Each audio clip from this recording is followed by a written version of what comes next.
Artificial insemination. The issue. This refers to pregnancy and childbirth using a procedure other than the natural one, i.e., without sexual intercourse between man and wife. It is done through what is called nowadays artificial insemination. There are several different ways of achieving artificial insemination, some internal and others external to the woman's body, and children born through these procedures were known as test tube babies, because the insemination of the woman's egg may be done outside the woman's body in a receptacle often erroneously described as a test tube. Ruling. Artificial insemination is performed in different ways, some of which are lawful from the Islamic point of view, some unlawful, and others hover in between prohibition and permissibility. What is lawful is that the sperm of the husband is used to inseminate the egg of his wife, without sexual intercourse, either inside the woman's body or outside it. The fertilized egg is then put back into the woman's uterus. When needed, there is nothing wrong with either of these techniques if the woman is unable to get pregnant in the natural way. Forbidden procedures are those when the sperm of a man other than the woman's husband is used, or when the egg is taken from a woman other than his wife, or when the husband's sperm inseminates his wife's egg but the fertilized egg is then placed in the body of another woman. Procedures hovering between permissibility and prohibition are those such as a man being married to two wives and one of them is infertile. Consider the situation where an egg is taken from one wife and inseminated with the husband's sperm before placing it in his other wife's uterus. The permissibility of this procedure is questionable. However, caution makes many scholars more inclined to say that it is not permissible, because in matters related to sex and pregnancy, extra caution is required. The Islamic Fiqh Council of the Muslim World League in Mecca undertook an in-depth study of artificial insemination, with all its internal and external procedures, and ultimately approved a decision that considered only two procedures permissible and all others forbidden. The two permissible procedures ensure that the sperm of the husband is used to inseminate the egg of his wife when they are actually married, and without the involvement of any third party. The decision is as follows. 1. General rules. 1. It is strictly forbidden for a woman to expose her body before anyone other than her husband with whom it is permissible for her to have sexual intercourse, except for a legitimate purpose that Islamic law considers to permit such exposure. 2. When a woman needs medical treatment for an illness, or an unnatural condition, or another complaint that troubles her, she may expose her body within the limits of what is necessary in order to have such treatment. 3. When there is a legitimate purpose allowing a woman to expose her body before someone other than her husband, the person administering the treatment should be a Muslim woman whenever this is possible. If not, it should be a non-Muslim woman. Otherwise, a Muslim male doctor of integrity, and if not, then a non-Muslim doctor.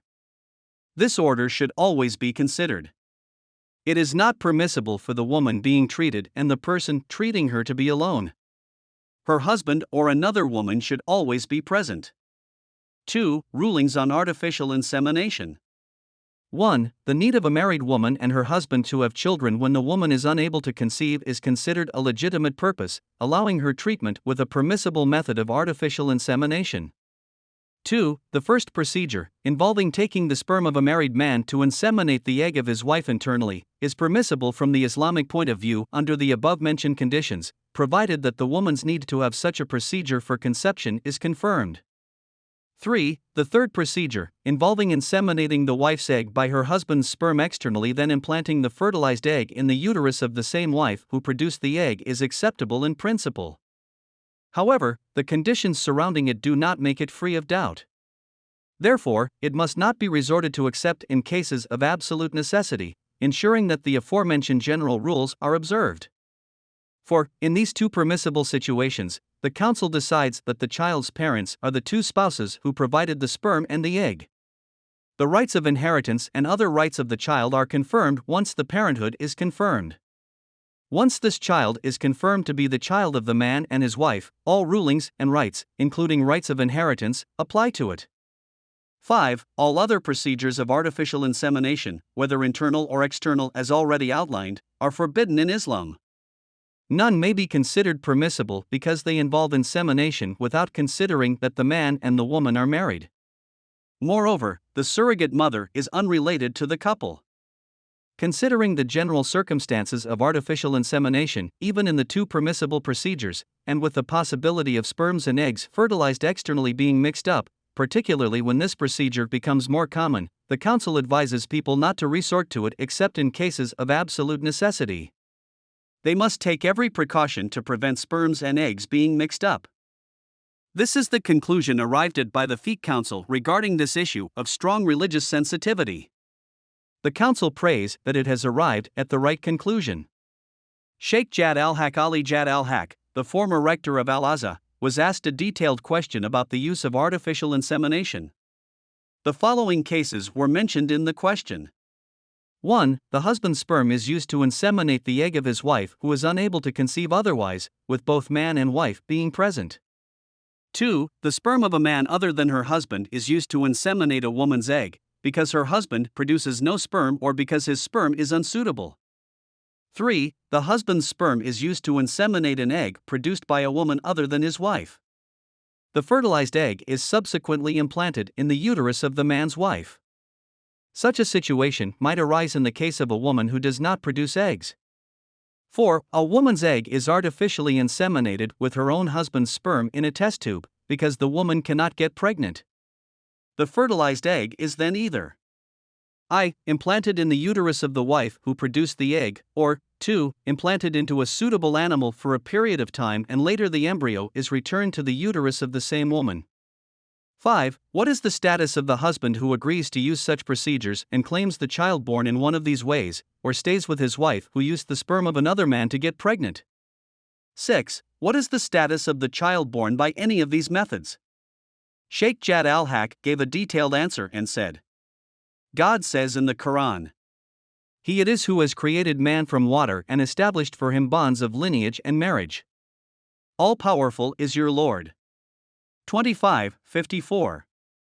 In this verse God makes clear that one of the blessings He has favored man with is the establishment of bonds of lineage and marriage. He made these bonds the basis of what is permissible or prohibited in human relations. Since such bonds are aspects of God's blessings, the protection of offspring is one of the essential purposes of Islamic law. In this regard, Al-Ghazali said, Procuring benefits and removing harm are the objectives of God and serve people's interests and purposes. What we mean by benefit is the protection of what Islamic law aims to safeguard for people, their faith, life, reason, offspring, and property. Everything that helps to preserve these 5 essentials is a benefit, and everything that adversely affects them is a harm, and repelling such harm is a benefit. In order to protect offspring, God has permitted marriage and forbidden fornication and adultery. He says, And among His signs is that He creates for you spouses out of your own kind, so that you might incline towards them, and He engenders love and tenderness between you. In this there are clear signs indeed for people who think. 30:21. Do not come near adultery. It is indeed an abomination and an evil way. 17:32. A child that is born in a proper marriage grows up under the care of parents who try their best to give it the best upbringing, using all their resources for that purpose. An illegitimate child is hostile to its mother and her people and deprived of the care of a father. It is given the wrong upbringing and he becomes a burden to its community. Scholars of Islamic law have discussed what should be done for such children, urging the community to ensure that they are well brought up. They have outlined rules and regulations that apply to them as they are human beings that must not be neglected. It is forbidden to insult or humiliate them, and they should be given the opportunity to grow up as good people, with the hope that they will be of benefit to society. God says, Because of this did we ordain to the children of Israel that if anyone slays a human being, for anything other than in punishment of murder or for spreading corruption on earth, it shall be as though he had slain all mankind, and that if anyone saves a human life, it shall be as though he had saved all mankind. Our messengers brought them clear evidence of the truth, but despite all this, many of them continue to commit all manner of excesses on earth. 5:32. Islam is keen to ensure that family relations are true and safe. Therefore, it encourages marriage and puts in place detailed laws and regulations to ensure the stability of the family from the moment of one's birth to the moment of one's death. Generally speaking, Islam regulates human life in the best way, relying on wisdom and justice and ensuring people's interests. As lineage and family are so important, Islam has put in place legislation that ensures that it remains correct and right, leaving no room for doubt and suspicion. The Prophet says, "The child belongs to the marriage bed and the adulterer bites the dust." Related by Al-Bukhari, Hadith No. 2053, Muslim, Hadith No. 1457. The hadith means that a child should be born into a proper marriage and the wife should bear her husband's child. It thus lays down an important rule for family life, ensuring the sanctity of proper marriage and confirming parenthood on this basis. If a married woman becomes pregnant through adultery or rape, the child is affiliated to her husband, not to the adulterer or the rapist, because the proper marriage bed is in place. Another aspect of the Islamic way of protecting family lines is the requirement that if a woman is divorced after the consummation of her marriage, or after she and her husband have been together in private, she should observe a waiting period before she can marry another man. Islam categorically prohibits adoption, and the prohibition is clearly stated in the Quran. The prohibition applies when a person attributes to himself another person, in the same way as a child is attributed to its rightful parents, knowing for certain that this person is someone else's child. This is forbidden so as to keep family lineage correct and to preserve the rights of the family, as they have been regulated by Islamic law in accordance with the degree of relationship. God says, "Never has God put two hearts in one man's body. Nor does he make your wives whom you declare to be as unlawful to you as your mother's bodies truly your mothers. Likewise, he does not make your adopted sons truly your sons. These are only words you utter with your mouths, but God says the truth and he alone shows the right path. Call them by their fathers' names, that is more just in God's sight. If you do not know who their fathers are, then treat them as your brethren in faith and your protégés. You shall not be blamed if you make a mistake, but for what your hearts intend. God is indeed much forgiving, ever merciful." 33, 4-5. Thus Islam does not allow the affiliation into a family of one who does not belong to it, and it does not enforce attaching anyone to people who do not want it. As Islam takes such care of family lineage and ensures that it remains safe, it regulates the relationship between man and woman, making clear that it must be within a proper marriage, so that man's sperm that begins the conception of a child is kept pure. God says, "We have created man from a drop of mingled fluid, so that we might try him. Therefore, we have endowed him with hearing and sight." 76, 2.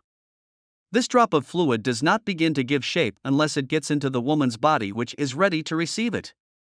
This may be through proper sexual intercourse. Thus, the child belongs to its father when the sexual intercourse is within a proper marriage. Alternatively, it may be through the implanting of the sperm into the woman's uterus in a different way. The first question said, the husband's sperm is used to inseminate the egg of his wife who is unable to conceive otherwise, with both man and wife being present. The ultimate purpose of the marital relation is procreation for the survival of mankind, and the physical relationship between the spouses responds to natural instincts.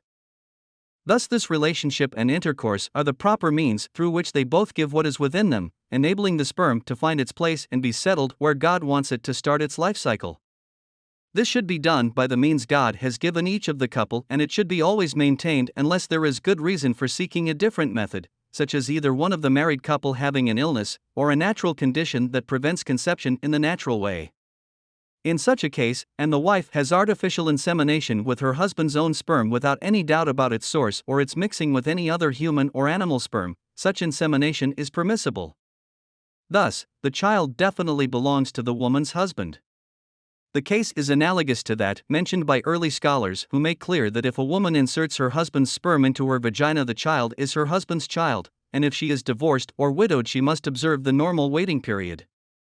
The second question puts the following case: the sperm of a man other than her husband is used to inseminate a woman's egg, because her husband produces no sperm or because his sperm is unsuitable. This is certainly forbidden because it leads to confusion of parenthood, affiliating a child to a man when the child was not conceived with that man's sperm. Moreover, when such insemination leads to pregnancy, it carries shades of adultery as it produces the same results as adultery. Needless to say, adultery is strictly forbidden in the Quran and the Sunnah. The third question says, the husband's sperm is used to inseminate an egg produced by a woman other than his wife. The fertilized egg is subsequently implanted in the uterus of the man's wife. Such a situation might arise in the case of a woman who does not produce eggs. This procedure also carries shades of adultery, and like adultery, it leads to confusion of family relations. This is something Islamic law is firmly against. Islam wants family relations clear and true, moving them away from adultery and all that may be associated with it. It is true that in this case, the sperm is taken from the husband, but the sperm does not produce anything on its own. It only starts the cycle of life by God's will when it inoculates the wife's egg. In this case, the wife's egg is missing and is replaced by an egg taken from another woman. As such, the wife is not the husband's tilth, as wives are described in the Quran. Your wives are your tilth. Go, then, to your tilth as you may desire, but first provide something for your souls. Fear God and know that you shall meet Him. Give the happy news to the believers. 223. A woman should only be made pregnant as a result of legitimate relations with her husband, either through intercourse with her or by her insemination with his sperm and the fertilized egg implanted in her own uterus so that the child develops and grows in the natural way. As God describes, He has created you all from a single soul, and from it He fashioned its mate, and He has bestowed on you 4 kinds of cattle in pairs, and He creates you in your mother's wombs, one act of creation after another, in threefold depths of darkness. Such is God, your Lord, to Him belongs all dominion. There is no deity other than Him. How, then, can you lose sight of the truth? 39:6. Since the fertilized egg in this case does not belong to the wife, then the resulting pregnancy is not by the married couple, it is by the husband and a woman with whom it is not lawful for him to consort. There is no situation of tilth in this case, either real or conceptual. As such, this case is like the previous one, they are both akin to forbidden adultery. The fourth question cites the following case: a woman's egg is artificially inseminated with her own husband's sperm in a test tube, because the woman cannot get pregnant. The fertilized egg is then either I. Implanted in the uterus of the wife who produced the egg, or 2. Implanted into a suitable animal for a period of time and later the embryo is returned to the uterus of the same woman. In the first of these cases, it should be clear and certain that the egg belongs to the wife and the sperm to her husband. When the insemination takes place in a test tube and then the fertilized egg is implanted in the wife's uterus, it must be certain that there is no mix-up or substitution of the husband's sperm with the sperm of any other person or animal. If there is a medical need for using this procedure, such as either spouse having some illness or condition that prevents their having normal intercourse, and a competent doctor advises that this procedure is the right way for the wife to get pregnant, it is permissible. However, it must be ascertained that the test tube used for the fertilization of the egg is the right one. Having children is a blessing, and when pregnancy is prevented by some cause that can be treated or overcome, such treatment is perfectly permissible, and may even be a duty in some cases. A Bedouin asked the Prophet, "Messenger of God, should we seek medical treatment?" The Prophet said, "Yes. God has not created an illness without creating a cure for it, and the cure may be known to some and unknown to others." Related by Ahmad, Hadith No. 3578. Like the procedure mentioned in the first question, this method is a type of medical treatment which is perfectly permissible as long as it does not involve anything forbidden. Indeed, medical treatment may be a duty when it leads to the preservation of life or curing a spouse's sterility. The other alternative in this question posits implanting the fertilized egg in a suitable female animal for a while, which replaces the wife. The Quran refers to the stages of development of an embryo from the moment of conception. God says, "Indeed, we create man out of the essence of clay, then we place him, a gamete, in a safe place of rest. Then we create out of the gamete a clinging cell mass, and out of the clinging cell mass we create an embryo. Then we create within the embryo bones, then we clothe the bones with flesh. We then bring this into being as another creation. Exalted be God, the best of creators." 23:12-14.